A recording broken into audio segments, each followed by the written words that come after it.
Hey guys, I hope you are well. You are back on the Talkwoods this evening. It's me, Nat Rich, your host. You will recognize that we have Jonathan back with us this evening. Jonathan Halstead, thank you for coming on your 5th show.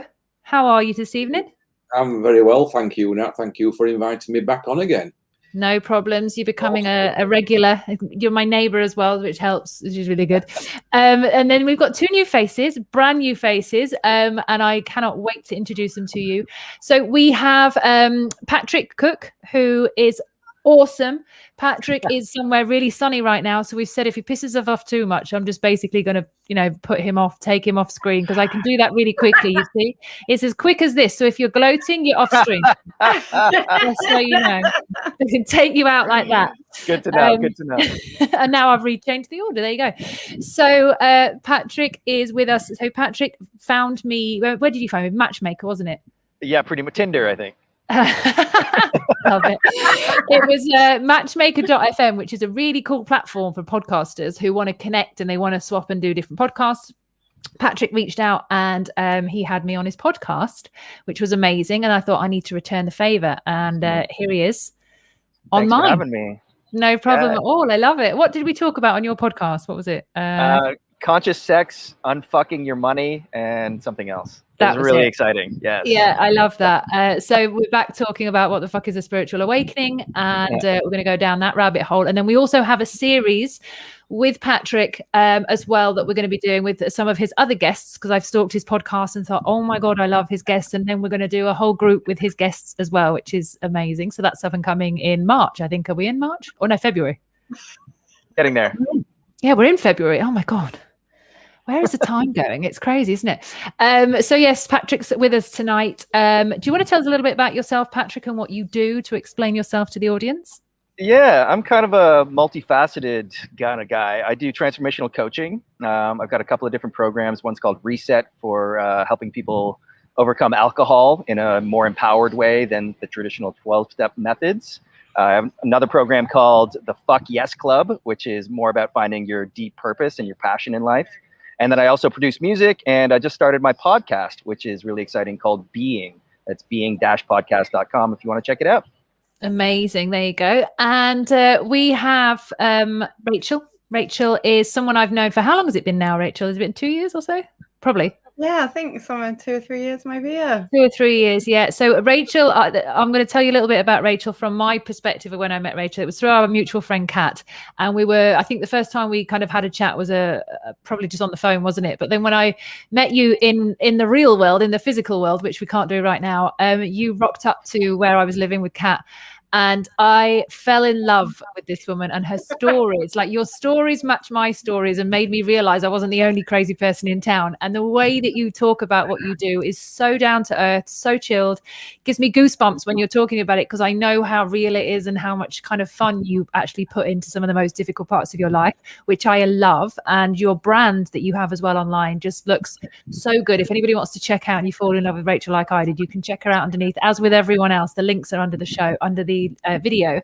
But it's just this down to earth, grounded, spiritual warrior, and I'm like, yes, this is what we want. So yeah, Rachel, I thought it would be awesome to go into that with you tonight as well, and with these guys. I think all of us this evening have got our own stories to tell. So do you want to tell us a little bit about what you do from your perspective, rather than me just blowing steam up your ass, basically? I like it. It sounds like very Goop-like, doesn't it? I'm having some kind of treatment where I get steam blown up my ass. Love it. It's the new wellness trend, guys. My name is Rachel. My company is Wealth and Wellbeing. I also have a private membership for women who are looking to connect to themselves on a different level, called Clear Club. And basically what I do is I stop people's emotions hijacking their lives. And I do that by kind of teaching, I guess I'm kind of like an emotional bomb disposal unit for people. This is how I kind of like think about it. So I just teach, really down to earth tools that people can actually use. I try and make everything really relatable. I think it's really important. And I'm all about empowering the individual. I really feel that there's a lot, I have to be careful what I say because I'm not saying anyone, but I feel like there's a lot of well-being stuff out there where, oh, you're not quite fixed yet until you do my next level of my course. Yes. And luckily for you, It's on an offer. level just so happens to be ready right now, that you're just so happening to be in the thing. And I'm just like, oh, fuck that shit. I want to empower people. You're not broken. There's nothing wrong with you. You don't need fixing. You just need to find the right tools that are going to work for you. Once you can master your emotional life, your mindset is going to fall into place, and you're going to be much more confident, happier, calmer. You're going to be able to have better relationships with people because you can connect more. And, you know, if you choose to continue working with me in that space, because the work's never done, let's face it, I'm sure we'll all talk about that. There's always an offer on. But I want it to be like a choice thing, and not a like, oh, wow, you're not quite there yet, are you, babe? You know, it's just like, oh, come on, let's empower people to make the best choices for themselves, you know. So that's, I guess, that in a nutshell, that's what I'm about. I love it. And that's, you can see why I love her. You can see how down to earth it is. It's gorgeous. And I didn't tell you, Rachel, but we've got Jonathan, who's also a sound healer. So you two are going to have a lot in common. Yeah. So I kept that one for on the air. Jonathan lives not far from me, and I've been for a sound healing session with Jonathan, and I've had a reading with Jonathan, and they are amazing. And I just thought, you know what, I want to share as much time as I can, because I love your energy, Jonathan. So I just keep bringing him on basically for any subject I think he'll be worth talking to about. And here we are. Are you doing online sessions through lockdown? For sound healing, not at the moment, Rachel. I am certainly with readings, and I've been keeping quite busy with that, thank goodness, through lockdown. So thank you, Spirit. Yay. Always tuned in and tapped on. But yeah, no, we have a centre. We've got a wellbeing centre, and we've just before this lockdown, because I forget how many lockdowns we've had, by the way. Lockdown number 504, is it, or something? I don't know. Yeah, I think so. It is in Yorkshire. We had some audio visual equipment installed just before Christmas. We've got a big room at our place, and we hold events there, and psychic evenings, and lots of other things. That's where I do my group sound meditations. So we wanted to kind of try and see if we can zoom things out to the world, you know, and so we put this equipment in, which works very well. And then a lockdown came, so we've not really had a chance to use it properly. But one thing I have got set up at the moment is all my sound instruments waiting for me to go in and do a little bit of recording with them. So I'm hoping, thumbs up, fingers crossed, whatever it is, that I'm going to get there and hopefully start broadcasting some sound out to the world. Because you know what, I'm rubbish with, you know, all these days that we have through the year. You know, like something day. Well, apparently it's Sound Healing Day on. It is on February the 14th. Jonathan Goldman's kind of running a load of things, yeah? Yeah, it is indeed. So it's World Sound Healing Day.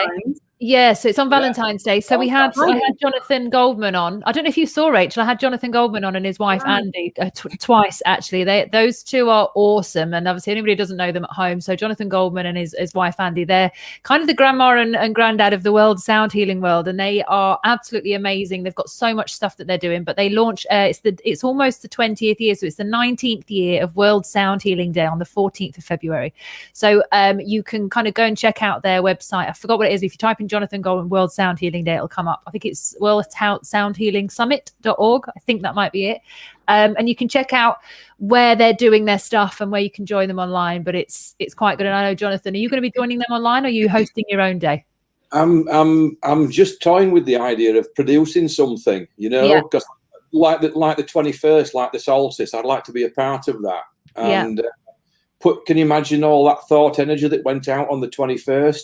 And then all that sound healing energy that's going to go out on the 14th. It's just incredible, you know. Yeah. So I want to be a part of that if I can help it. We can figure something out. I've got my first live meditation on Insight Timer. So I've been a teacher on there for a while, but I've actually just been accepted to go live and start doing live shows on there. So I'm going to be doing that on there, which is amazing. So I'm not going to lie. Congratulations. Yeah, thank you. So I'm going to start building more of a community on there. Hopefully I don't get addicted to that like I did Instagram, like we were talking about, Rachel. I'm addicted to Insight Timer. I'm like, God, nah. But I think it seems like a healthier space to be addicted to. Right? I know, it's a healthy addiction. So this evening, as I said, it is about spiritual awakenings and what that actually means, and kind of how we can all kind of show up when such thing happens. So I'm going to ask each of you what a spiritual awakening means to you, and kind of your process and how that goes. If you can keep it quite short, because I've got lots of questions flying around in my head, but we'll start with you, Patrick. What was a spiritual awakening for you? What does that mean for you? And if you can go into that a little bit more, that'd be great. Yes. So when I first noticed that was the topic of this discussion, and I said to myself, what is a spiritual awakening? I have no idea, was my first answer. and that's a truthful answer. I think it's very subjective and it's different for everybody. So the next question is, what does it mean for me, or what has happened in my experience? And for me, there was this innate feeling in me from childhood that something was amiss. And I was raised Catholic. And so I started asking questions in my early years, and there was a sort of decoupling between what I felt intuitively and what I was witnessing in reality, or what I was being taught by the establishment. And that sort of that chasm seemed to grow as I aged, and the way I would deal with it was just through alcohol. Alcohol was my primary numbing agent, as you do as Irish Catholics in most of the world, frankly. And so that trend sort of continued, into adult life. I had always been sort of seeking externally. I was always like a voracious learner. I traveled the world. I always wanted more knowledge, more figuring out what was going on the outside, because it didn't make sense to me. And that whole time I was kind of ignoring what was going on the inside. And I think that decoupling reaches a breaking point in people where they're just like, okay, this cannot continue. And either they have a breakthrough or a breakdown. And typically they happen at the same time. Yeah, both. Some call it a spiritual awakening. Some call it dark night of the soul. There's many titles to it. But for me, I just reached a point where the alcohol was taking control of my life. There was negative impacts on every level, physically, emotionally, financially. And I knew it couldn't continue. And that forced me to look inward. And that was the moment when everything started to shift for me. And that was sort of and it wasn't momentary. It happened over time. It wasn't just like I saw the light. It was like, okay, there's a knowing here that I'm ignoring something. And over time, it just got to a point where like, I can't ignore this anymore. I love that. Yeah. So that's basically what spiritual awakening felt like to me. Yeah, amazing. And so you covered so much then. It was so quick as well. I didn't expect you to be that quick. Jonathan, do you want to go for it? What was a spiritual awakening for you, and how would you define that term? Yeah. Oh, God. Be quick. You said be quick. I don't think it can be quick. Now, it's taken me 27 years to get to this point. How do I confine all that into a few seconds? No, very, very briefly. My awakening came very quickly. You may know my story now. I probably told you. I'd literally tell everybody, but it would be taking forever. It happened in a spiritualist church. Very much like Patrick, I was brought up in a very religious environment. At one point in my life, my parents became Jehovah's Witnesses. Therefore, me and my brother did. That kind of always left a little bit of residue in terms of asking questions about religion, because they came out of it after only a few years. But that really set me on a mindset of studying the Bible, and some things worked and some things didn't work for me. And I could never really kind of just gel with that, But through the passing of my mother-in-law, my wife asked me if I could take her to a spiritualist church, which I did. And within a matter of months, I received a message from a medium saying, by the way, you're going to be up here working with them. And this lady did that with a thumb. And I actually thought she meant that I was going to die, go to spirit, and then be working from the spirit world. Yeah. That is actual fact. It's like, I'm thinking, oh my God, it's like, I'm going to die. How, when, how? And anyway, the lady who ran the church the week later said, Jonathan, you silly Billy, she didn't mean you're going to die. She meant you're going to become a medium. So I did, and I think I did this on your last one of your shows now, when I did the whatever symbol. Yeah. And it's like, oh, right, okay, and I just got on with my life. And within about 2 or 3 months after that, we were sitting in a church. The medium, the speaker, didn't turn up that evening. So the lady who ran the church said, oh, you're all going to give a message tonight. And I looked at my wife and she looked at me, and we kind of went, you know, like that. And so it all went very quiet in the church. And then I got this little tickling sensation in my right ear, and I got this voice that told me a name. And I whispered to my wife, I said, I've got a name. I went, I got a name. So she stuck her hand up, and the lady who ran the church said, yes, can the lady please stand up? And she says, no, it's not me, it's him. Yeah, and pointed to me. And in that very split-second moment, I was trying to think of every single possible excuse not to stand up and make myself look a real idiot. And it was like, I'll never forget this. This was my spiritual awakening. Something grabbed hold of my collar and lifted me up out of my chair, and I was on my feet giving this information about some guy who had a woodworking shed and all this, and I was even playing in wood, you know, with my hands. I was doing the actual movements, you know, and it's like, oh, and from that point onwards, that's how I got into this. Realizing at that point, if I'm going to condense it down at all, is realizing there's so much more to life than what we see in physical reality. Yeah, that's it for me. I hope it wasn't too long. No, it was absolutely fine. Just to let you know, I have put on mute for Patrick, just because there's people in the background talking, Patrick, not because I don't no problem. say anything, so I just put it on. Telling it off. But no, thank you so much for that, Jonathan. I had heard it before, but obviously those of you who haven't. And when you first told it me, I was like, goosebumps. I sat there thinking, oh, I know exactly how you feel. So yeah, you know, that happens to a lot of people when they are in a situation and it just happens through them rather than by them. And you're like, oh, okay, this is what I do now. So it can be quite strange. And we've got a cat. We always have a cat coming to talk to us at some point. Yeah. Someone's always got something flowing across the screen. So the cat loves the conversation. So Rachel, I'm going to take you. I don't know if you'll put yourself on mute, but if you, yeah, you go. Can you let me know kind of when your spiritual awakening was? Because I remember you telling me a kind of a story of when it was and kind of what that was for you as well, because that's quite interesting. It's quite strange, really, because I felt the same as Patrick. Like when I was thinking about it, I was like, oh God, I feel like I've had multiple now. I feel like it comes in waves. Do you know what I mean? Like, I think really looking back, you know, when I was a really young child, there was quite a funny story. My parents were going to buy a house. I don't know how old I was, like toddler, you know, like 3 or something like that, I think, maybe 4 years old. And my parents were going to buy a house, and we all went to the house, and my brother and my sister like ran in. It was like a really nice house. It had this big garden and everything. So my brother and my sister, you know, sort of like ran in. My sister was a bit older than me. My brother was a little bit younger than me. And, you know, it's like, oh, go find your bedroom, you know, or whatever. And I was just stood at the door like, nah. And my parents were like, come on. And I'm like, nah. And I refused to go in the house. I just wouldn't go in there. And they're like, why won't you come in? And I just kept going, it's dark. It's dark in there. And I wouldn't go in. And my mum said it freaked them out so much they then didn't buy the house. And there's like loads of other weird little stories like that of like me being this kind of slightly strange kid, you know, talking to people that weren't there and like, you know, that kind of thing. But I think similarly to everyone, as you get older, you kind of like talk yourself out of things, and, you know, you self-medicate, alcohol, you know, or whatever.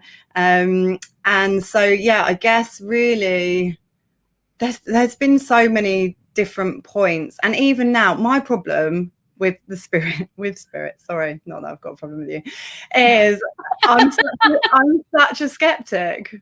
I am such an absolute skeptic. And so even though like when I had my major breakdown, so I guess probably my biggest awakening was in 2014, I had a really severe breakdown, to the point of, you know, I couldn't work for a year. I was medicated on, I think, 4, maybe 5 different types of medication.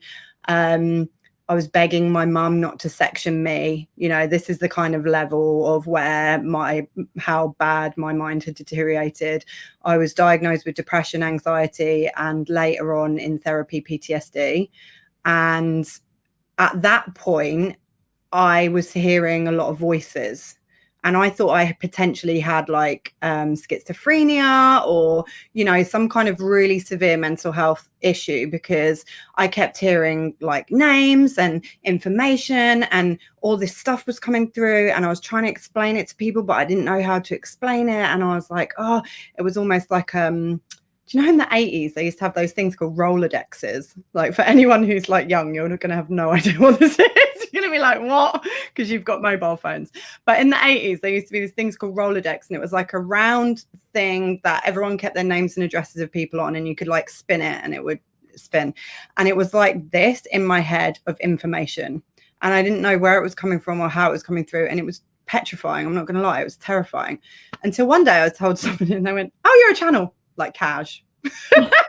Casual. Yeah. Channel. I was like, what's a channel? And they're like, oh, it's just like people from other realms. And I was like, oh God, come on, guys. Like, I'm already losing my mind. I don't need you like telling me that I really am like cuckoo now, you know.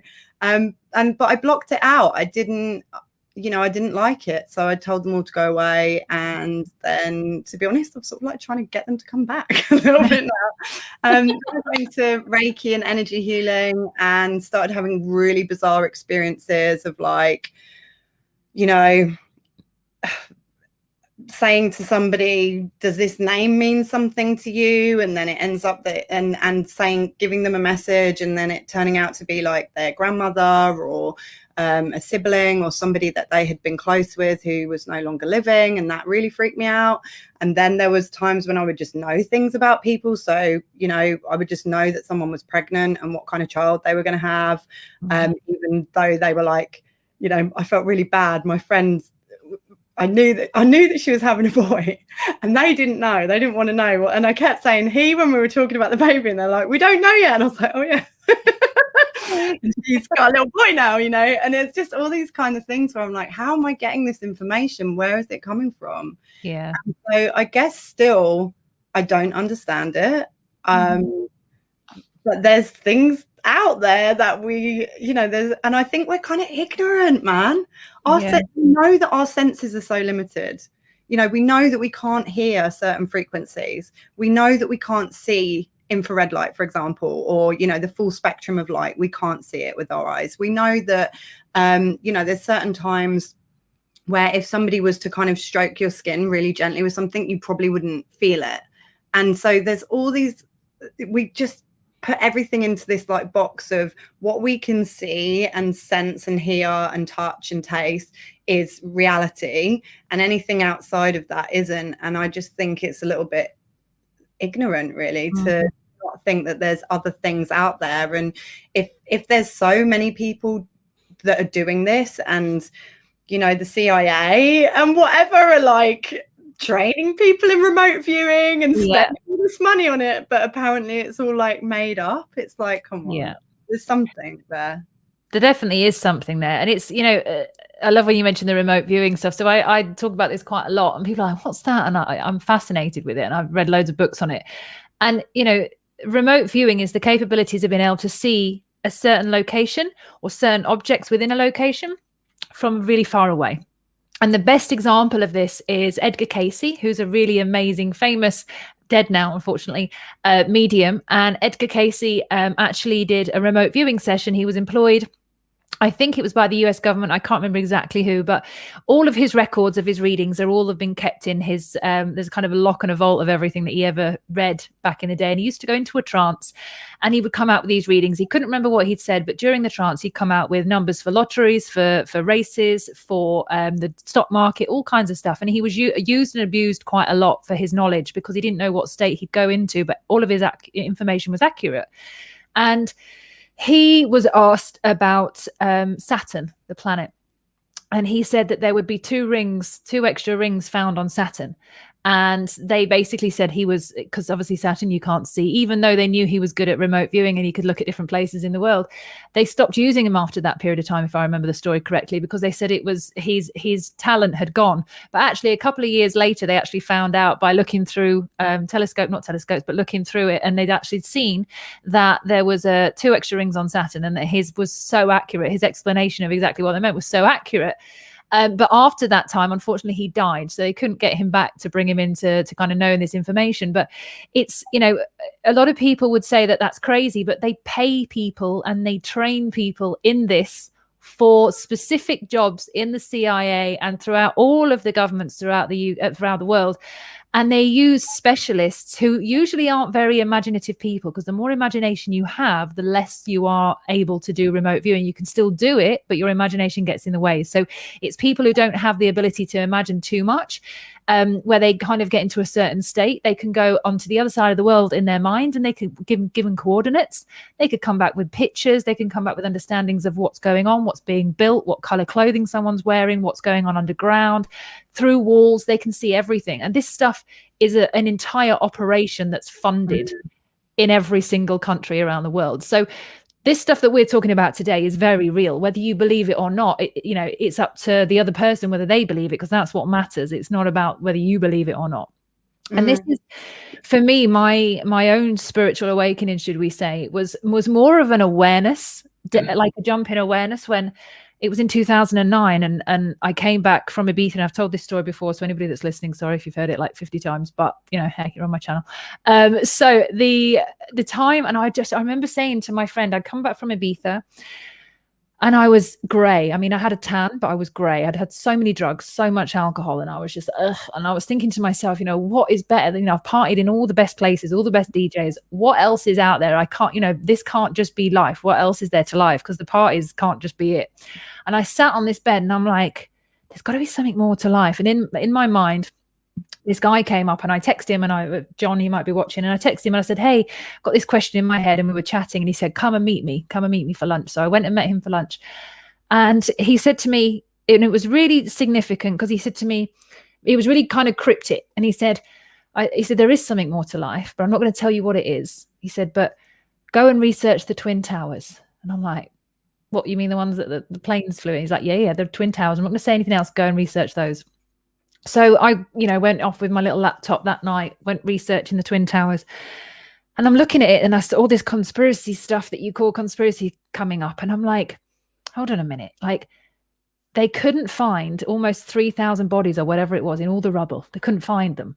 Nowhere to be seen, disappeared. These people are gone. But they somehow found the paper passport from the guy's pocket that was flying the plane that came in. And I'm just like, that would have fallen out of his pocket, gone all the way down the bottom of the tower, and landed right in the place for someone to go, aha, slightly singed. This must be the pilot of the plane. I'm like, that sounds like the most fucked up story I've ever heard. That cannot be true. And then that little bit in my mind was like, something else is going on. So I, you know, put the glasses on and went sniffing around and been like, this does not make sense.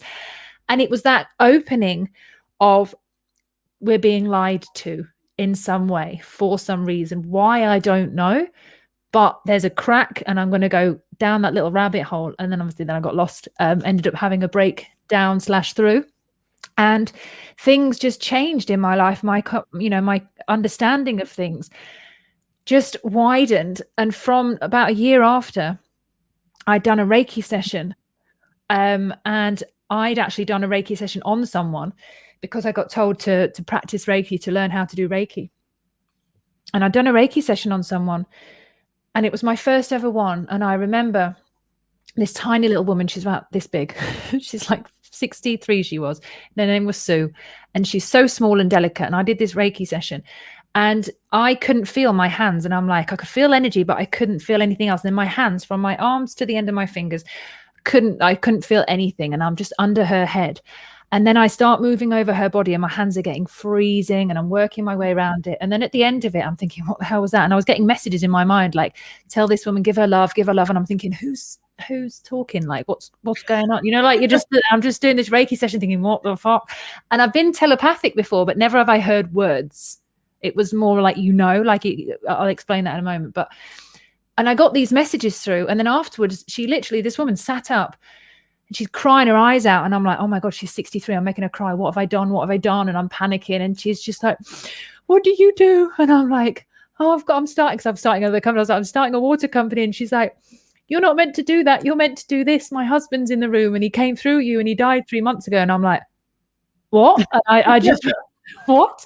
And it terrified me. So like you, Rachel, I was like, what the hell? And when I came home that day, I told my dad, and my dad for some reason was like, yeah, it kind of sounds normal. I'm like, what? No, it doesn't sound normal. Like some dead person came through. That's not normal. And I came and sat in my room, in the room from here. And I sat on the bed and I just sat there and I was like, what the, which is hence why I called it, what the fuck is a spiritual awakening? I was like, what the fuck? And then someone sat next to me on my bed and I'm looking and there's no one there. And I could feel it go down and I'm like, and I literally in my mind was this guy saying, hi, I'm here to talk to you. He's like, don't panic. He said, I'm her husband. I need you to write her a letter for me. And I'm just like, and he's like, you can do it in your own time. And I'm like, so I literally got my little iPad out and start typing, and he's telling me this information to tell her to pass on this letter. And I sent it to her afterwards.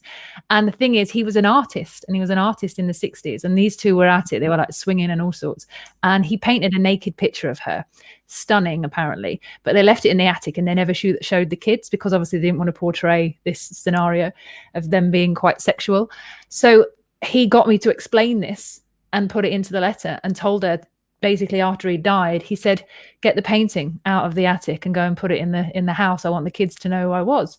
And I was just like, oh, so I'm doing this, sending it across. And I sent it to her and she got back to me and she was just like, wow. She was like, I never thought he'd come through and say that. And so she took the picture out of the attic and put it in for the kids to see. And I would never have known that. So for me, that was a massive confirmation, but it got too much for me. So I said, no, I've got to stop this. And I stopped it and I asked and I said, please, I can't deal with this. I kept getting 3 or 4 people in after that had died, wanted messages passing on. And I'm like, oh, can't do this. So for me, I'm like you now, Rachel, with wanting to kind of bring it back in a little bit more. I'd like them to come back in a way, but at the same time, it was so much and so intense. And that's what it can do. It can really scare you because it's asking you to expand your mind into a place that they don't teach you at school. And it's quite intense.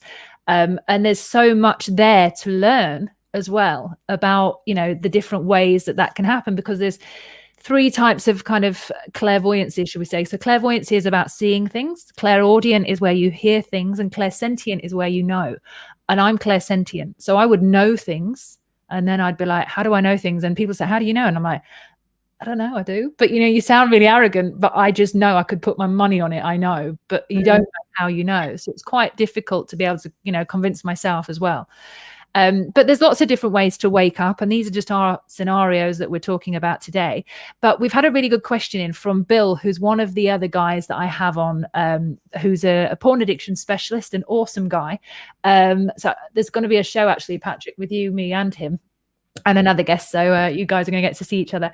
But Bill's put, how do each of the guests respond to someone who has had a spiritual awakening and who is wishing or hoping for a spiritual awakening for someone in their life? So we can't ever make that happen, but I'd love to ask each of you to see if you've got a kind of answer to that. So Patrick, I'm going to start with you. I will take you off mute because that's me putting you on there. So what would you say to somebody that's hoping for a spiritual awakening from someone else? Yeah, well, first I just want to say, listening to all of your stories, which are remarkable and fascinating, but I've never had that sort of out of body or that sort of medium connection with the other world. So I just want to say that a spiritual awakening doesn't have to be that. It can be that, but it doesn't have to be. Yeah. And because my spiritual awakening is far more grounded, far more personal. I consider myself empathic. And so it was more embodying a power that I knew I had already and was terrified of. So I just wanted to put that out there. But for somebody that's wanting to have a spiritual awakening, you know, it's just, I think Rachel said it perfectly. It's not going to happen in a way that you might expect, because we're so trained to look at the world through one lens, one perspective, and it's in my opinion a control mechanism by the power structure, and that's a whole other topic we could spend an hour on. But moving beyond what you think you know and what you've been taught, and just being open to other possibilities. And there's lots of different ways. Meditation is a fantastic, easy access way it's a way to know yourself absent of external influence. And that's a great place to start, because instead of being influenced by the outer world or looking externally for validation, like we're all taught to in school, it's just stillness, knowing, and an understanding of what your essence is at the truest level. So that's a great place to start. And then plant medicine has been a massive impact on my life. Again, it's a way to sort of expand your perspective, your knowingness, to see beyond your physical senses and to become aware of a consciousness and a universe in other dimensions that gives you a perspective when you do come back to this dimension. You're like, oh shit, there's so much more. And then the challenge then becomes integration. How do I still operate in this 3D world with this knowingness of what's beyond? And so I think and I think Rachel said it as well, it's a surrendering. It's a trust that there is more, and just being open to more than what we've been taught in school or what the authority figures in our lives are telling us. That's what I would say. Yeah. And what would your perspective be on us hoping that our partner or someone in our life would also have that? that is so relevant for me, because as I was going through my transformation, my marriage was also breaking down at the same time. Tough to say. I don't want to say specifically why, but part of the reason was we were growing in different directions. And so now what I've learned is you can't change other people. All you can do is change yourself. And so that I took on that I don't want to say burden, but that challenge in myself is just like, okay, my understanding is I can only control myself. And so what I do, how I respond, how I show up in the world is all under my control. Everything else I can't do anything about. So if there's somebody I love who I want to change, the best I can do is be a role model. The best I can do is hold space for them. The best I can do is just be loving and compassionate for whatever they're going through. You can't force anybody to do something they're not ready to do for themselves. But you can be a role model and show up in the way that you want to be in the world. And that's the best you can do. Yeah, I love that. That's so spot on. Thank you. I'm going to chuck it over to Jonathan next, because you actually have a beautiful connection and your partner has woken up and you've kind of done this journey together. So I'd love to kind of know what you think about that question. Yeah, it's a very good and pertinent question. Particular readings that I've done through these times have been mainly around that subject of one partner being kind of really switched on and awakened, and the other partner who seems to be the exact opposite. And I've got to say that myself and my wife Anne, we've been very, very lucky to be able to. Well, it's not luck as such; it's actually divine design. I want to call it, because we decided that we're going to do that before we even got to this planet. But it's about. How can I put it? It's that knowing, as you mentioned, Nat. Yeah, it's the knowing. And as Patrick's quite rightly said, is you cannot go and force anybody into an awakening. That's got to come, and it usually comes very subtly. And the more you want to awaken, the less you more than likely will or won't awaken, if you know what I'm saying. Because sometimes the conscious thought, and we call it a psychic block actually in mediumship terms, is if somebody comes to me for a reading and goes, really want my dad to come through, my mum to come through, and that's all they've got on the mind, it actually puts up a block. So what I say to people is I try to get them a little bit more relaxed and say, look, just chill out, imagine that you're at home and just relax and be yourself, and then it all starts to magically begin to work, But it is a difficult one for anybody who's in that position where a partner doesn't show signs of that awakening process or any interest in that. And it's kind of, we've talked about this today actually, about personal responsibility. And if we could give anybody a message right now, it's you are responsible for yourself, okay? There's nobody else in this world who is responsible for you or should think for you or should tell you what to do, okay? But here we are in 2021 with exactly all that going on around us, So be yourself, and Patrick mentioned it, look within, and you can only lead in certain ways by example. You can't go up to someone, and so many times I wanted to do that in the last 12 months, is go up to someone and go, come on, wake up, and you just give them a good slap. That's right, Patrick, like snap out of it, and but you can't do that. The workings of awakening is subtle and beautiful. And as much as we would want that for a partner, we can only just send that loving energy out to them in the hope that that will be. It depends. So where do we go, honestly? If you believe in life path, which is very much where I come from, and life path and choosing a life, then that awakening might not actually be in that person's lifetime, in this lifetime, sorry. Yeah. And we have got to accept that. You know, it's an acceptance thing. And so there's always that eventuality that there's millions of people still waiting in the world to wake up who might actually not have chosen to do that.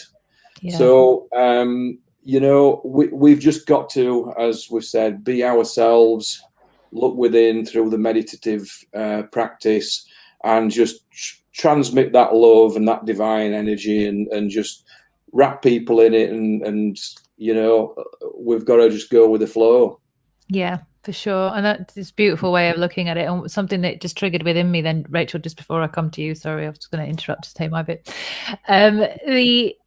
We don't always, in order to have a partnership, the other person doesn't always have to wake up. If you are within yourself, if you're dealing with your own personal responsibility, you're willing to be truthful, and you understand unconditional love, that's universal. You don't have to have a prerequisite. Nobody has to have been, you know, awake for you to be able to have those principles and be living by them in your life. So it's about actually having the compassion and the patience, which are, you know, the compassion, patience, and discipline, and the trust. That is enough for you to be able to, you know, maintain a beautiful connection with someone. It doesn't necessarily have to be a spiritual, divine, or loving, trippy, hippie relationship. It can just be a beautiful, intimate connection between humans that don't necessarily have to be awake in order to do that. Which just came to me as you were saying it, and I wanted to be very clear on that. So Rachel, what would your response be to that question? And just for anybody else that's just joined us, I'm just going to repeat the question to you before you answer it. So Bill said, how do each of the guests respond to someone who has had a spiritual awakening and is wishing or hoping for someone else to have a spiritual awakening within their lives? Massively echo what all three of you have said, actually. So I guess just to add to that, I look at every single relationship in my life as, I only just ever look at it two things. They're either a mirror or a teacher. And when they're mirroring things about you that you like about yourself, you're like, wow, this person's so cool. They're so interesting. They're so beautiful. They're just so great. And when they like mirror your shadow side, or the side that maybe you're like, I don't know, a part of self that maybe just needs a little extra love, or whatever, however you want to look at it, you're like, man, this person's annoying.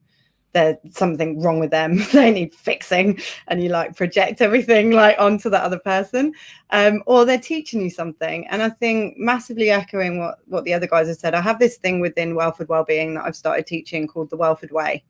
And the Welford Way is a 3-step process. It's ABC, keep it simple. And the first step is awareness. So, you know, you've already got that awareness. I'm awake and they're not. And that bothers me for some reason. So then it's about getting brave. And within that, you've got to look at your boundaries. You need to take radical responsibility for yourself. You need to accept what you can change and what you can't change.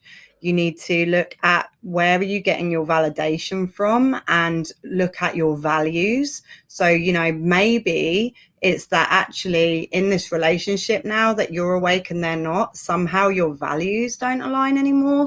That doesn't make them a bad person. It doesn't mean they did something wrong or whatever. It just may be where you've changed and they haven't. There's a misalignment there now in terms of certain things. Like if you're taking full responsibility for all your emotions, all your thoughts, you're, you know, accepting things that you can and can't change, your values may have personally changed, you're getting your validation from internal, not external sources, and the other person isn't, that can be a very frustrating situation to be in. You need to look at energy, you know, look after your own energy. No offense, like mind your own business, you know, like a lot of the time, like people are getting in each other's energy, like ground yourself, be in your space. And, you know, I don't even like when people talk about energy protection, because we're all connected. We all have the same frigging energy. So you don't really necessarily need to protect yourself. You just need to hold your own energy space, in my opinion. And then from that point, you can choose. And that's the C. And within C, there's kind of 3 main points within C. Choice, you know, and you can choose to stay with that person. You can choose to leave. You can choose to work on it. You can choose to hold space for them. There's lots of different choices that you can make within that, but they are choices. We're never stuck. We always have a choice. It's just sometimes it's between this thing that's really shit and another thing that's equally just as shit. So it doesn't feel like a choice, but it's a choice. And be consistent and be passionate. And you know, I think within this, you can't change someone. You can't, and please never force anyone to have a spiritual awakening. Apart from anything, if someone tried to force me to see things I'm not ready to see, I'm going to reject that reality even more and actually resent that person for trying to strip away the things that make me feel safe in my reality. So you can't wake someone up. I massively echo what Patrick said around, you know, you can just be a beacon, if you like, and hopefully other people kind of, you know, I always talk about it in Clear Club, like be a badass beacon. You know, if you shine your light bright enough, people are going to start asking you like, hey, what's your secret? Where did you get this light from? You know? Yeah, where can I get myself one of those? I want a torch, you know, like, bring me a torch. But you can't control anyone. You can't make people. And also I just trust divine timing, you know, like what Jonathan said, it might not be their time this lifetime. Maybe they're, I don't know so much about karma and stuff like that, but you know, like maybe their path within this lifetime was to learn something, you know, that doesn't include awakening or whatever. And it's not our job to, you know, show them the best way for their life. Like it's their life. So yeah, sorry. You're probably hoping that I'd say slap them around a bit, you know, just tell them like, this is the way. Well, it doesn't work like that. I just want to just bring up like sort of a devil's advocate perspective there. And like you said, Rachel, there's so much value in just shining our light so brightly that other people get curious. And I think there is inherent baked into that, like a responsibility for those who are, you know, awakened to invite others to reflect or to become still or something that might aid in their awakening. Because I think there is a sense of urgency in the world, you know, definitely around the way the world is going right now in a very destructive, negative, evil direction, that there is a responsibility of each citizen. And this is part of my messaging to, okay, we need to wake up to what's really going on in the world. And that doesn't necessarily mean having a massive breakthrough spiritual awakening, but it does mean taking responsibility for your own shit. It does mean not projecting your trauma and your programming onto the rest of the world, making shit worse. Right. And so there is a sense of responsibility, I think, in, you know, for us to invite other people through sharing our experiences, through invitation, through shining our light, by being a role model. Yes. But also it's like, hey, listen, you know, and this is just, you can't force people to do it. But part of my messaging, part of my purpose is to show up in places that are visible so people say, oh, shit. You know, maybe I haven't been looking at my own stuff. Maybe I haven't been taking responsibility, you know? And so it's not just, okay, I'm awakened, I'm going to go sit on the beach and just like live in my little bliss world. No, you have to do the work to continue developing yourself, but also encourage or invite other people to join you. Does that make sense? Yeah, I don't agree. Sorry. You know what? Go on. Go for it, and then I'm gonna mention something. But I don't agree, because I think our responsibility is only to ourselves. And that actually, when you start to go into that space, you're also starting to come into the space of control. And like, well, you guys need to come up to where we are. Like, I don't know. Like, I'm not saying that's how you think at all. Like, so I realized how that just came out. Then I should have probably rephrased that sentence a little bit. I didn't mean that. Like, no, go for it. Go for it. Sometimes it can be, I don't know. Sometimes in the spiritual world, I think there's like this weird hierarchy, and I think it's fucking bullshit. And it really pisses me off. It's like, I'm more spiritual than you, and I've done ayahuasca 6 times, so you need to listen to me because I'm much closer to spirit. And I'm like, fuck you, man. Like, everyone's on their own path, and actually our responsibility is to ourselves and our connection to spirit. And some people's path, absolutely, Patrick, I completely agree with you, because I feel that part of my journey is to share my story and to say to people like, oh my God, guys, this is so much better. I'm having so much fun. I've never been this happy. And by the way, I healed myself from depression, anxiety, which is a frigging second pandemic of the world. And you might be able to do the same thing, right? Because it worked for me. And I'm not saying if you do the same things as me, it's 100% going to work for you, because everybody's different. But like, try. It might make your life better, right? But equally, if they don't want to, or it doesn't resonate with them, or the tools that I share don't work for them, it doesn't mean that they did it wrong. It doesn't mean my tools don't work. It doesn't, it just means that for whatever reason, they're on that path. And I don't know, I think there's this whole divide at the moment. And I think massively this is exasperated by the algorithmic world that we live in now, of black and white and good and bad and cancel culture. And actually, how about we all just kind of hold space for each other? So it's kind of like, okay, cool. Well, you might not be awake, but actually, what are you teaching me? What can I learn from you as well? Because there's going to be things that that I don't know. There's going to be things that I'm connected to that maybe you're not connected to yet, but we can all teach and share with each other. And the more that we can have this kind of open compassion, instead of this kind of like, once everyone's awake, the whole world, because I get it. I feel that as well a bit sometimes. Like, come on, guys. Like, how are we still stuck in this thing of like, when you stop drinking and you suddenly see the whole way we're peddled this like poison that, taxable drug for the world that numbs everyone, and is really good at stopping people from feeling, basically, and all these other things. But actually, like, I 100% believe that our full responsibility is only to ourselves. Yeah. Sorry, I just wanted to say, Patrick, I just got your message saying you're at 4%. I'm at 4% on my computer. So if I die, I just want to say thank you for this. Has been awesome. If I die, don't die. I'll hang on.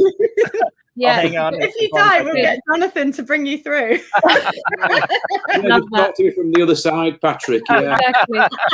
I just want to say, just before you do go, if you can hold on, if the battery allows it. So there's something that I learned some while ago through my own life and through my own understanding. And I do not mean, when I say this, I do not mean this as in hierarchy. Okay, so Rachel, I'm just going to let you know. There's 4 levels, and I call them levels is because the ego takes it that way. Okay, level 1, this is how I understand spirituality. Level 1, all asleep. Was there too, had my pillow and my blanket, asleep. Level 2, conspiracy, YouTube. Oh my God, I'm lost in a million books. I don't know what to do. I can't breathe. I know about too much information. I don't know where to start. Level 3, oh shit, I need to apply what I've just learned in level 2. Fuck. Okay, so now I've got to get on with it, and now I've got to do my journey, and everybody in level 1 and 2 is pissing me off. Level 4, you're back down to level 1 with compassion, with patience, and you need to understand that no one is having the same journey as you. And it's getting back on that level without the arrogance. It's, for me, the whole essence, and it's like a loop, but it's the whole essence of spirituality is coming back down as if you didn't know shit and walking again. And that's for me, that's your second wake up, the one that actually tests you, that makes you go, because you wake up once and you're like, oh my God, I know everything. It's amazing. Yeah, cool. And you start talking about it. Then shit hits the fan and you've got to apply everything you've learned and actually go, oh my God, I actually need to put this into practice. That's wake up number 2. And that's when you come back and you're like, oh God, this is hard, man. This is really awkward, because you think you should know better. And then you get bumped into somebody on level 1 and you're like, why aren't they super spiritual? Why aren't they like me? And it's like, oh, because I'm not leading by example. That would be my thing. That's the bit that it's combining both of your things, Patrick and Rachel. It's like that, the awareness and the patience that somebody doesn't need to come on that journey with me is important, but actually they're teaching me something. They're teaching me how to be patient. The world right now is teaching me how to love more than ever. And people will say, oh, we're all in fear. And I'm like, we're not all in fear. We're all in our truth. Our truth is that we might be fearing everything in our lives. And that's our lesson. Doesn't mean we're always going to be in fear. It just, we're actually in our truth at the moment. And if life's going to shit right now, that's your truth. You got to deal with it. If your relationships are going to shit, that's your truth. You got to deal with it. Finances, oh, look, you haven't got any. That's your truth. You need to deal with it. We're in our truth. It's just nobody ever shone that light and went, hey, look what's in the room. It's all this truth that we've been avoiding. So for me, it's just about bringing that in together. And I hate doing the levels, but I see it. That's the only way I can kind of describe it, where people get it. And I'm like, there's no arrogance in that, because you have to come back down, and you'll make mistakes back down in level 1, because these motherfuckers are going to test you, and you're going to be like, oh my God, I need to love you now, even though you're really annoying me. It's like, that's your test. This is like your biggest test ground. Level 1 is asleep and, oh my God, I'm still here and I need to get on with my life, because it's not all about conspiracies. This is the big illusion that we go into, which is, they're great rabbit holes to go down, don't get me wrong. But as long as you know, if you're smoking weed or whatever and you're on a conspiracy hunt, you'll have the time of your life. You'll be like, oh my God, all this truth.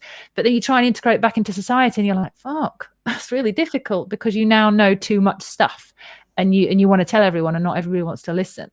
So it's really tricky to kind of go through that and and just kind of embody the balance as well, and the speaking from a passion there. So Patrick, what's the percentage that you're on? I don't know if you can. Oh, is he gone? Oh. I think 0 by the looks of it, Nat. Oh. I love that. He's literally like zoomed out. I don't know if he's frozen. He's just. I wish we could all like teleport to Costa Rica and just. I know, right? Wouldn't it be amazing? I'm literally. I'm just going to leave him there because he looks really pretty and in a zone of peace right there. It looks like he's. How does that happen? You know, normally when you get frozen on a thing, it's like. I know, he just looks zen. He's achieved nirvana there. Look at his face. This is what a spiritual awakening looks like, people. It's that. It's the zen. I'm on your show, Nat. Yeah, right. I absolutely love that. Achieving zen on the talkwards. But does that make sense to you when I was saying the levels and stuff? Can you understand that there's this kind of like personal responsibility is coming back down and being like, oh, now I need to exist and not try and manipulate everyone else into what I think I know, because that's the illusion. That bit is so tricky and it's so painful. It's really exhausting trying to get someone to trying to convince someone, isn't it? Of what it's a waste of time, really. It's a waste of energy. Yeah, totally. You're one thing that you've described there, Nat, is very interesting, because I have a once a month reading normally with a guy who's not a reading, and we don't talk to Auntie Annie and Uncle Bob in spirit. We talk to higher frequencies, and it's all really about finding out how it works, you know, pushing the boundaries really of how far we can go in our consciousness while we're here on Earth. And I may have mentioned this before, and forgive me if I keep repeating things, but I do, mainly because I'm kind of knocking on a bit, so I'm no longer a compendium of information that I can regurgitate. I used to be at one time, but I tend to go on feelings these days, more feelings, more the empathy and the sentience. But what I want to say is, you've hit on something, and you talk about the hierarchies and the structures and all this stuff.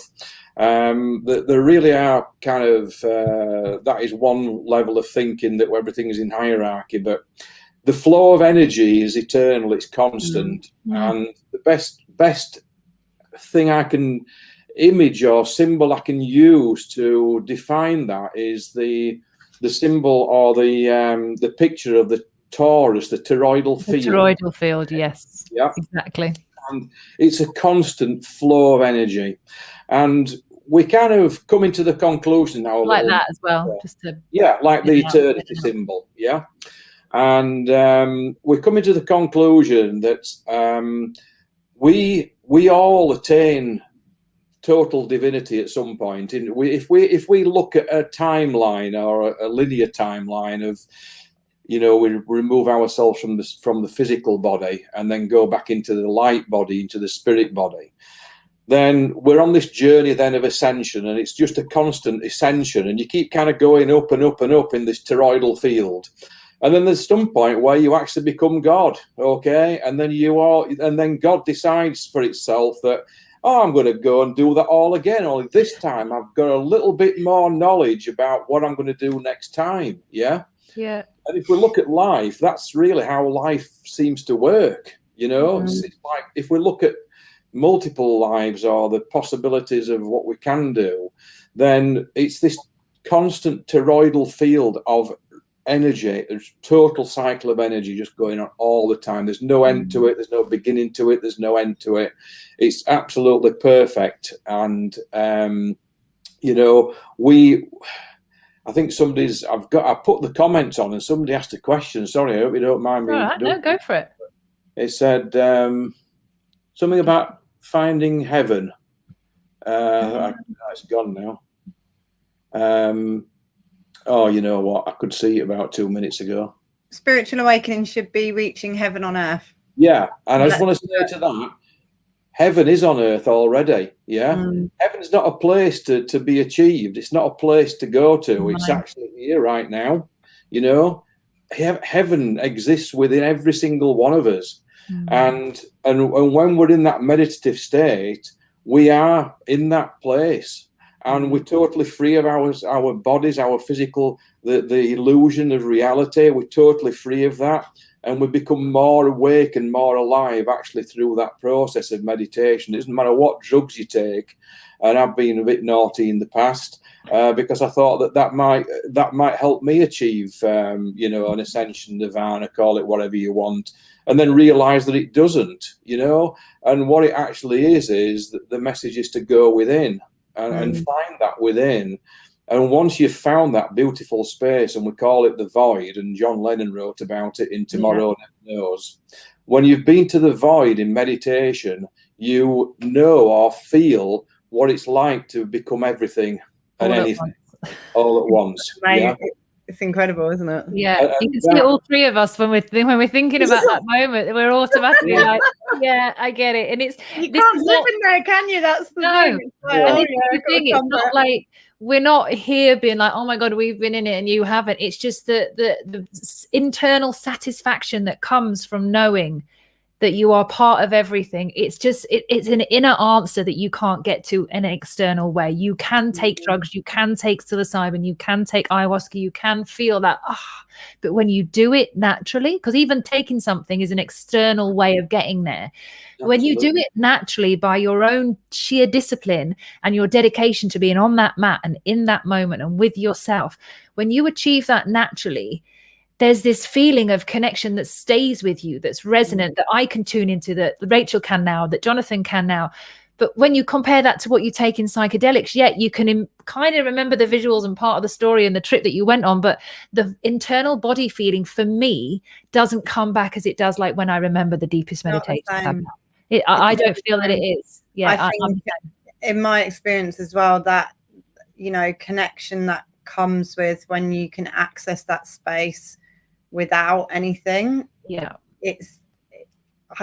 there's not words for it. I don't think that we have the language to be able to talk about it in the realms that we're in, if that makes sense, because you can kind of explain it and say like, oh well, you know, like when you do a trip, it's kind of like, but there isn't actually I don't know how to describe what that is. And like you say, as soon as someone talks about it and you're transported back to that moment, it's like this real, just complete utter peace, you know.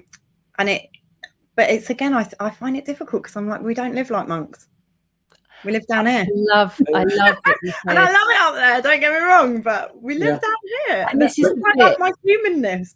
Go on, Jonathan. I'm just going to jump in just before you say that. This is the one thing that I, in terms of monks and people living on top of a mountain and having this blissed out life, and that's what they get all their epiphanies. If I'm sat on my own for a long enough period of time, I'll get shit too. Anybody can do that, and it's not that they're super special; it's that they're super disciplined. Yes, okay? That's that, and you can be super disciplined in the middle of New York. You can be super disciplined in a mountain. You can be super disciplined in Morrison's, like to make sure you don't pick up anything that you don't need. Discipline is universal. And it's, for me, when you think about monks, yes, they're in Zen state, but you give them credit card bills, a shit boss, 3 kids and a traffic jam. Let's see if they can all adopt this embodiment 24/7, because they too themselves will tell you that we understand the East, we never understand the West. We think we do because we understand how stupid the West make things, because we do make things stupid. Let's be honest. We make things harder than they need to be. But for them, thinking that they're better than us in the West, thinking the East is better than the West because they've reached enlightenment, is actually their shadow side and their ego. Because actually, they're judging us for not being like them. So that's them doing their own version of a spiritual journey, their own arrogance and their own understanding. When they come into the West, and many monks have said, you guys make it really hard, huh? You know, like, and it's difficult over here. And they'll tell you that themselves. So it's this thing where you think, oh God, I'm going to be a monk and I'm going to be, you know, do this. And it's like, no, just be a really good being. That's all you need to be, is just a really good being in any postcode, anywhere you are in the world. Just be good at doing you, and showing up to you and being honest with you and showing up to other people and trying not to give your bullshit to anyone else, and you will be okay.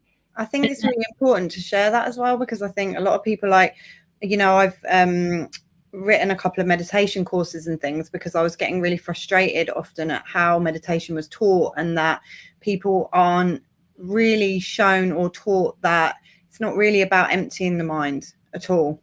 It's about focusing the mind. It's very hard to empty your mind when you know, have got 1 or 2 jobs, you're in the middle of a pandemic, you've got maybe children or other people that are in your life that you're trying to care for, relationships, maybe you're a teacher and you're looking after a classroom full of 30 people, or you're a nurse and you've got the responsibility of all these, you know, it's like then to sit on the mat and find your stillness and your calm with all that going on, you are already a monk. You can do that, you know, and that if you can't do that, it doesn't mean that you failed. And actually just the discipline of being with self every day. I've actually now, I don't call it meditation anymore. I'm just like, I'm going to have a chat with my highest self. Yeah. You know? And so rather than just kind of like imagining meditation where I've got to shut off my mind and I'm just like, I need to get quiet because I've got to listen to something else. And so my mind chatter is like, you know, like I'm trying to have a conversation with you and someone's talking over me and I'm like, hey, I'm trying to talk to Nat and Jonathan, you know, can you not? And that's my mind chatter. So it's like when I you know, now sit to meditate, it's just like, can you not? We're trying to listen. We're trying to have a conversation with with whoever that is, right? And so when you can look at it in these different ways, it suddenly takes some of that pressure off. Like the chat can stay, but I'm just tuning into the other conversation that's happening, you know, that's maybe a bit quieter than the big loud one that goes, you're rubbish. Like, it's amazing, really, that we, you know, we this concept of empty your mind, as you mentioned, Rachel, and you know what? We are thought form. We are thought in form. So therefore, how can we not have a thought? You know, and it's kind of like, thought is everything. Thought is the whole of creation. Thought is the physical reality, but also the divine reality as well, you know. And it's like, well, have your thoughts, because as you say, you tune in and then you hear something. And it's like, we kind of call it mindfulness. What it is, we're in the perfect moment. Yeah. And that is, to me, that's the goal for us all right now.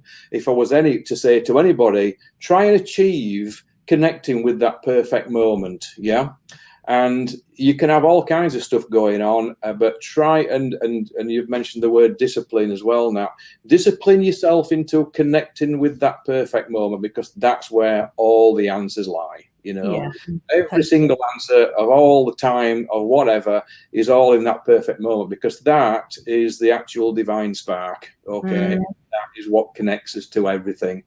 And once we connect, and this is the remote viewing and everything else that goes along with it, you know, that is the channel to all this information and that we receive and give out on a daily basis. We are beautiful spiritual transmitters of information and receivers of information. So when we go into meditation, I mean, I've had some trippy stuff in meditation, you know. I've been to different planets and all over the place, and I just love it, and I just let myself go with it. And that's another thing. Don't be afraid of it. Don't be afraid of where you're going with this. Let it happen. And oh my God, they'll tell you some amazing things, you know. And so, you know, if you're going to try and awaken, try to connect with the perfect moment. That's where it is. The love, the light, everything, you know. I see it as fun. Like I call it my mind playground. I'm just like, oh, let's go and play in the playground, you know, let's just go and Because sometimes it can get so serious, meditation. You're like, oh man, I've had another thought. Oh no, Bridget, and my meditation cushion's really uncomfortable today. And now I'm thinking about an argument that I had 12 years ago, and I've got the perfect ending. That's exactly what I should have said. And you're like, wow, brain. We're having a field day today. Cool. Yeah, exactly. Off you go, man. You know, you just kind of like try and bring a bit of like lightness to it and just be like, you know what? Like for anyone who sat here as well, something I'm actually meant to mention earlier about meditation as well is like sometimes it's not the best tool, actually. Mm. Like if you've had trauma, it might not be the best tool for you right now. You know, maybe some therapy or whatever. I'm glad you brought this up. Let's go roll with it. You know, if you sit in meditation with trauma, it can re-traumatize you. It can, you know, and I think actually sometimes that's not spoken about as well. And plant medicine and all these other things, although can be super healing, I'm not anti it or anything like that, but it's, for me, everything comes back to like learning to trust yourself. And when you're traumatized, often that is the one thing that you don't have, self-trust, because your nervous system is wired to be like, this is a threat, this is a threat, how about this, everything's a threat, everything's a threat. And if you're going to try and get super quiet and you've never felt your feelings before because you've battered them all away with different distractions, whether that's through drugs, alcohol, gambling, shopping, sex, loads of my food was a big one for me, still is sometimes. I can totally get rid of any feeling you want with a big tub of Haagen-Dazs. I know, right? Seriously, vegan one. It's my new favorite, the coconut one. You know, I mean, we do it, right? We're human. But it's about finding the tools that work for you and building that self-trust. And so if you are ever in meditation and you start to think, you know what, this doesn't feel helpful, and this feels a bit much and a bit overwhelming, you know, don't meditate. It's fine. You can come back to it. It's always going to be there. That tool is always available to us. You know, maybe right now, EFT, EMDR, TRE, breath work, you know, something else that's going to shift the stuff in the body so that then when you sit and get quiet, there's not so much stuff that you're sitting on. Can also be super helpful too. Yeah.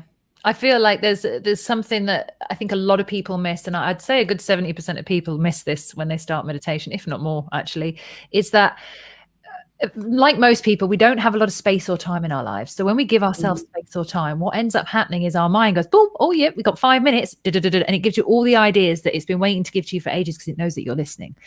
The best way to meditate, if you haven't yet done it, is to sit down with a pen and paper and sit there with no intentions to write anything, but just so you can catch whatever comes. Because when you start emptying your mind on a bit of pen and paper, and you can just jot down the things that is either your shopping or to-do list or things you've got to do, just put the pen back down, write it down, put the pen back down and sit back there again.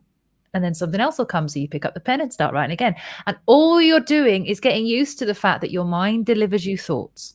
If you can take these thoughts and write them down, you get to know the process of you're not actually your thoughts. They're coming to you. There's something else that's writing them down.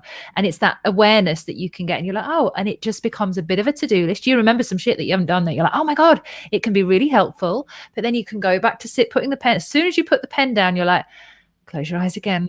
And you get to notice that there's a really different feeling between, oh my God, I need to write this down. And oh my God, it's out of my mind. Oh my God, I need to write this down. And oh my God, it's out of my mind. You can literally step back into that space of just stillness within yourself with a pen and paper. It's so simple. But I did this myself. And I wished that somebody was telling me to do it because I was like, oh my God, this is really good. And I started sharing it with people and they're like, oh my God, I'm actually remembering stuff. And then they start journaling. And some people never pick up a pen and bother journaling. But as soon as they try this exercise, they start to become people who journal. And that is a way of also emptying the mind, which is really useful. I do the same thing with the what. Have you ever done the why process? No. Oh my God, it's so fun. So you just start writing and then you just ask the question why. Oh, sorry. And then why, and then the next thing, why, and it's so funny to watch where the mind goes.